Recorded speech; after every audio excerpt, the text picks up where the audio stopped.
আশা করি সমস্ত ছাত্রছাত্রীরা ভালো আছো। আমার ইউটিউব চ্যানেলে যারা নতুন তাদের বলছি আমার চ্যানেলটাকে সাবস্ক্রাইব করে পাশে থাকা বেল আইকনটি অল পে সিলেক্ট করে রাখো, যাতে নতুন নতুন ভিডিও আপলোড করলে তোমরা দ্রুত পেয়ে যাও। আজকে আমরা এই ভিডিওতে আলোচনা করব মডেল অ্যাক্টিভিটি টাস্ক পার্ট 8 এর পরিবেশ ও বিজ্ঞান পূর্ণমান 50 সপ্তম শ্রেণীর। তোমাদের যে পূর্ণমান 50 মার্কের মডেল অ্যাক্টিভিটি টাস্ক দিয়েছে অক্টোবর মাসে, যা তোমাদের নভেম্বর মাসে জমা দিতে হবে পার্ট 8, সেটার অ্যান্সার পরপর করে দেব। তোমরা সুন্দর করে খাতায় লিখে রাখবে এবং স্কুলে যখন জমা দিতে বলবে তখন জমা দিয়ে আসবে। চলো ভিডিও শুরু করা যাক। এক দাগে বলেছে ঠিক উত্তর নির্বাচন করো। 1.1 অপ্রভ বস্তুটি হলো, অপ্রভ বস্তুটি কোনটি? উত্তর হবে গ, চাঁদ। তারপরে 1.2 যেটি জীবাশ্ম জ্বালানি নয় সেটি হলো, উত্তর হবে লাস্টেরটা ঘ, গোবর গ্যাস।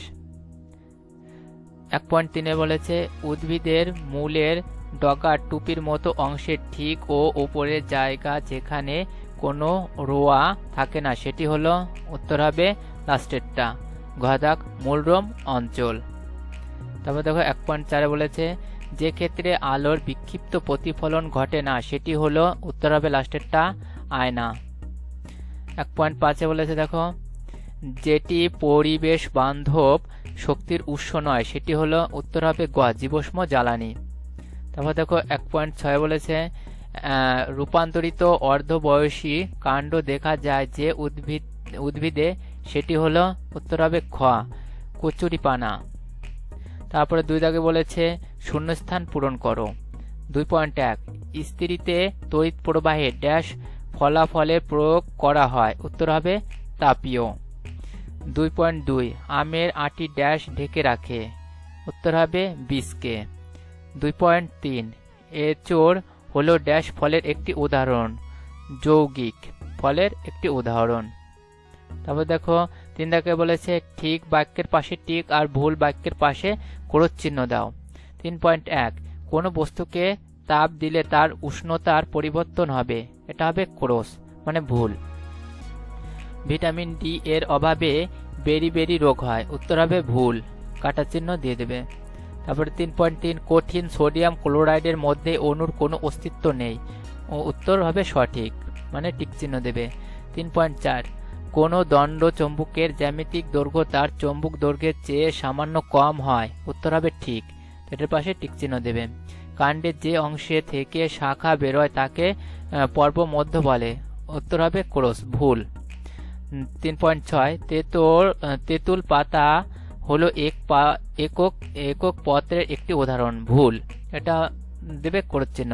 4 দাগে দেখো বলেছে সংক্ষিপ্ত উত্তর দাও। 4.1 সমীকরণটি ব্যালেন্স করে লেখো, মানে তোমাদের এটা ব্যালেন্স করতে হবে, মানে এই ফাঁকাভাবে কত বসাতে হবে। দেখো আমি উত্তর করে দিয়েছি P4 প্লাস হচ্ছে 50/2 ডান দিয়ে লিখবে P4 ও হচ্ছে 10, ঠিক আছে। 5 দুগুণি কত 10, দেখো ব্যালেন্স কিন্তু ঠিক হয়েছে 10। তারপর দেখো 4.2 বলেছে মানব দেহে আয়োডিনের একটি কাজ উল্লেখ করো, উত্তর লিখবে আয়োডিন থাইরয়েডের গ্রন্থির বৃদ্ধি নির্ণয় করে, মস্তিষ্কের বিকাশের বিশেষ ভূমিকা গ্রহণ করে।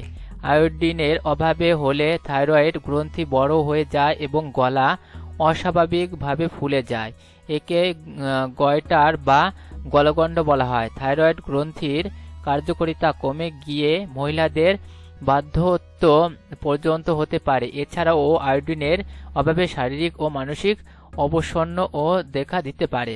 তারপর দেখো 4.3 বলেছে আম দিয়ে তৈরি একটি প্রক্রিয়াজাত খাবারের উদাহরণ দাও, উত্তর হবে আম দিয়ে তৈরি এমন একটি প্রক্রিয়াজাত খাবার হলো আমসত্ত্ব, ঠিক আছে, উত্তর হবে আমসত্ত্ব। তারপর দেখো 5 দাগে বলেছে একটি বা দুটি বাক্যে উত্তর দাও।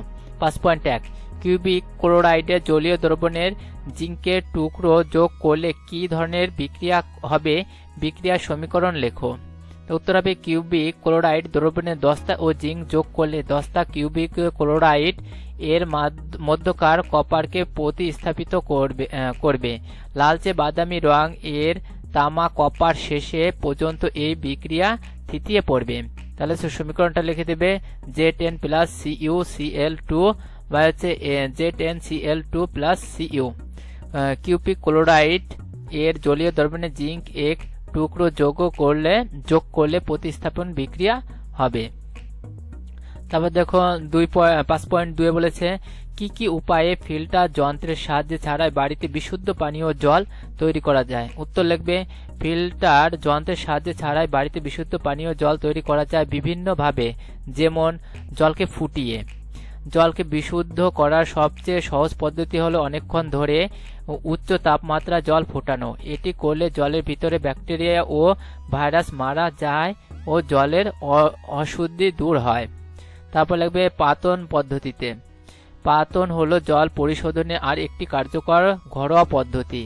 একটি বদ্ধ পাত্রে জল কোমন ভাবে ফোটানো হয়। নির্গত বিশুদ্ধ করার বিশুদ্ধ পানীয় জলের বাষ্পকে পুনরায় জলে পরিণত করাই হলো পাতন।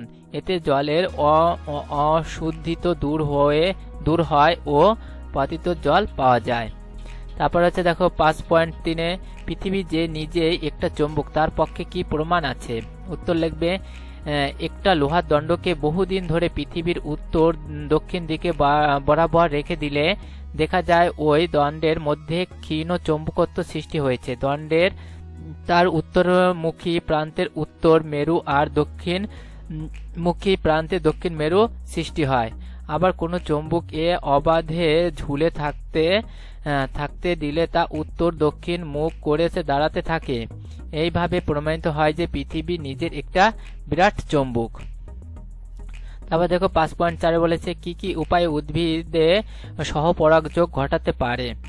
উত্তর লিখবে 3টি উপায়ে সহপরাগযোগ ঘটাতে পারে। একটি হচ্ছিল একটি ফুলের থেকে পরাগযোগ সেই ফুলের গর্ভমুণ্ডে স্থানান্তরিত হয়। তার একটি ফুলের থেকে পরাগ রেণু সেই গাছের অন্য ফুলে গর্ভমুণ্ডে স্থানান্তরিত হয়। একই ফুলের থেকে পরাগ রেণু এই ধরনের অন্য গাছের ফুলের গর্ভমুণ্ডে স্থানান্তরিত হয়। তারপর দেখো 5.5 বলেছে চালু লাইনের কাজ করার সময় ইলেকট্রিক মিস্ত্রি কিসের উপর দাঁড়িয়ে কাজ করা উচিত, লোহার চেয়ার না কাঠের টুলে কেন। উত্তর লিখবে চালু লাইনে কাজ করার সময় ইলেকট্রিক মিস্ত্রি কাঠের টুল এর পায়ে দাঁড়িয়ে কাজ করা উচিত, কারণ কাঠ হলো তড়িতের কুপরিবাহী।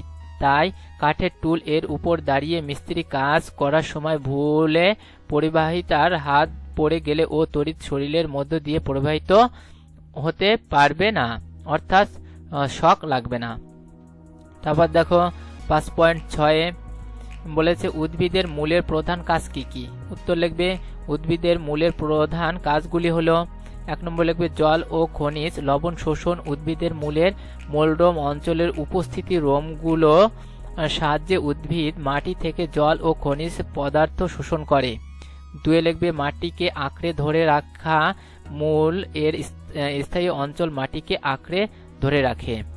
5.7 হাতে স্পিরিট বা ইথার ঢাললে ঠান্ডা লাগে কেন। উত্তর লিখবে হাতে বা গায়ে স্পিরিট লাগলে ঠান্ডা বোধ হয়। স্পিরিট উদবায়ু তরল বলে দ্রুত বাষ্পে পরিণত হয়। এই বাষ্পায়নের জন্য স্পিরিট প্রয়োজনীয় লিন তাপ হাত বা গায়ে থেকে গ্রহণ করে, ফলে হাত বা গায়ের স্পিরিট লাগা অংশটুকু ঠান্ডা হয়ে যায়। তারপর দেখো 6 দাগে বলেছে 3-4টি বাক্যে উত্তর দাও। 6.1 যে উষ্ণতায় সেলসিয়াস ও ফারেনহাইট স্কেলে পাঠ সমান হবে তা নির্ণয় করো। তাই এটা নির্ণয় করতে হবে।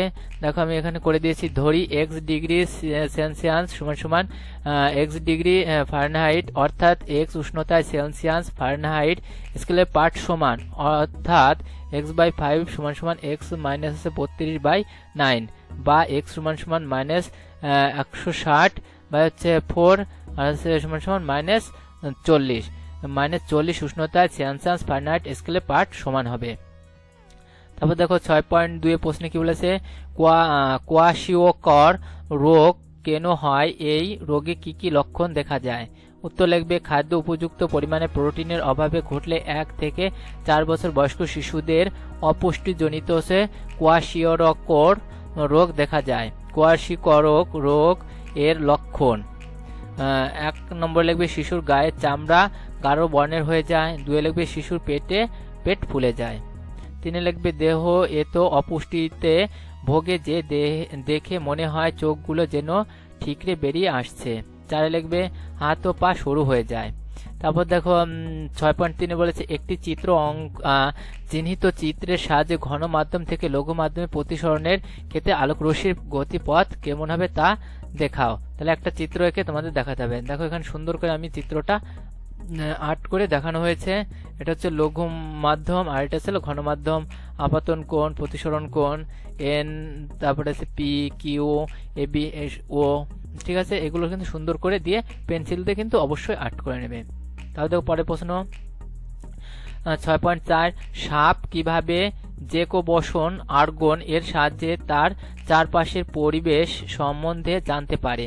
উত্তর লিখবে বিভিন্ন প্রাণীর দেহ থেকে নানান উদীয় যৌগের অণু বাতাসের মধ্য দিয়ে ছড়িয়ে পড়ে। সাপের জিভে সেই সব যৌগের অণুরা আটকে যায়। তারপর সাপ মুখের ভিতর জিভটা ঢুকিয়ে নিয়ে উপরের তালুতে ঠেকায়। সেখানে থেকে একটি বিশেষ অঙ্গ জেকোবসন অর্গন সাপ যখন জীবিত সেখানে ঢোকায় তখন সেই গন্ধের অণুগুলো মস্তিষ্কে উদ্দীপনা সৃষ্টি করে। সেই থেকে সাপ চারপাশে পরিবেশের সম্বন্ধে জানতে পারে। তারপর দেখো 6.5 বলেছে সূচি ছিদ্র ক্যামেরা ছিদ্রটি বড় করা হলে প্রতিকৃতির কি পরিবর্তন হবে ব্যাখ্যা করো। উত্তর লিখবে সূচি ছিদ্র ক্যামেরা সূচিটি বড় করা হলে প্রতিকৃতি ও স্পষ্ট হবে। ব্যাখ্যা সূচি ছিদ্র ক্যামেরা ছিদ্রটি বড় করা হলে তা অসংখ্য ছোট ছোট ছিদ্রের সমষ্টির মতো আচরণ করবে। এতে গঠিত অসংখ্য প্রতিকৃতি মিলে মিশে যাবে। এর ফলে একটি অস্পষ্ট প্রতিকৃতি সৃষ্টি হবে। তারপর দেখো লাস্ট প্রশ্ন 6.6 সমুদ্রের মাছ কিভাবে নিজের দেহে জলের পরিমাণ স্বাভাবিক রাখে ব্যাখ্যা করো। উত্তর লিখবে নিম্নলিখিত পদ্ধতির মাধ্যমে সমুদ্রের মাছ নিজের দেহে জলের পরিমাণ স্বাভাবিক রাখে। সমুদ্রের মাছ ঘন ঘন মূত্র ত্যাগ করে, ফলে তাদের দেহ থেকে খুব কম পরিমাণে জল বেরিয়ে যায়। সমুদ্রের মাছ ফুলকারসের মাধ্যমে দেহের অতিরিক্ত আয়ন ত্যাগ করে। এদের ফুলকারস কোষ ক্লোরাইড লবণ ত্যাগ করতে বিশেষ ভূমিকা নেয়। এভাবে সমুদ্রের মাছ নিজেদের দেহে জলের পরিমাণ স্বাভাবিক রাখে। সামুদ্রিক মাছে অনেক বেশি জল পান করে। ভিডিওটা ভালো লাগলে অবশ্যই লাইক করবে এবং তোমাদের বন্ধুদের মাঝে ভিডিওটা শেয়ার করবে। দেখা হচ্ছে পরের ভিডিওতে। বাই।